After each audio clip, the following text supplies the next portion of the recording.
নমস্কার বন্ধুরা, বর্ণছন্দের আসরে আপনাদেরকে স্বাগত জানাই। আমার আজকের নিবেদন মায়ের ব্যথা। ছেলে আমার মস্ত বড় ডাক্তার, বিদেশে অনেক নাম ডাক্তার। গর্বে পা আমার মাটিতে পড়ে না, আমি যে মস্ত বড় ডাক্তারের মা। ছেলে আমার বিদেশে থাকে, তাতে কি যায় আসে? সে যে মস্ত বড় ডাক্তার, বিদেশে অনেক নাম ডাক্তার। যেদিন আমি অসুস্থ হয়ে ফোন করলাম, ছেলে বলল টাকা পাঠালাম, ডাক্তার তুমি দেখিয়ে নিও, নিয়ম করে ওষুধ খেও। আমি ভীষণ ব্যস্ত এখন, পরে কথা বলবো কেমন? হ্যাঁ, সত্যিই তার ভীষণ ব্যস্ততা। সে যে মস্ত বড় ডাক্তার, বিদেশে অনেক নাম ডাক্তার। বড্ড আশা ছিল মনে, ছেলে বলবে ডাক্তারের মা হয়ে এত চিন্তা কিসের? আমি এসে তোমায় নিয়ে যাব, নিজের মায়ের চিকিৎসা নিজে করব।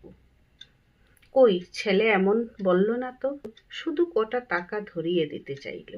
পাড়ার মুড়ের ছেলেগুলো যদি না থাকতো, আমায় সেদিন বিনা চিকিৎসায় মরতে হতো। ডাক্তারের মা বলে আমার কত গর্ব ছিল।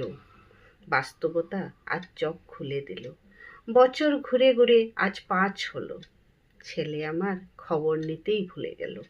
নেবে কি করে? সে যে মস্ত বড় ডাক্তার, বিদেশে অনেক নাম ডাক্তার। আমিও আশা ছেড়ে দিয়েছি, তাই তো স্বেচ্ছায় বৃদ্ধাশ্রমকে বেছে নিয়েছি। ভালো আছি এখন, সময়টা কাটছে খুব ভালো। প্রায়ই খবর নিতে আসে পাড়ার ওই ছেলেগুলো।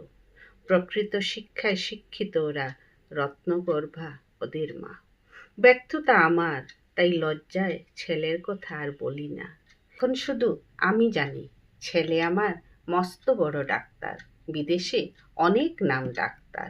সবাই জানে আমি নিঃসন্তান, তাই বৃদ্ধাশ্রমে নিয়েছি স্থান। নমস্কার বন্ধুরা, সবাই ভালো থাকবেন।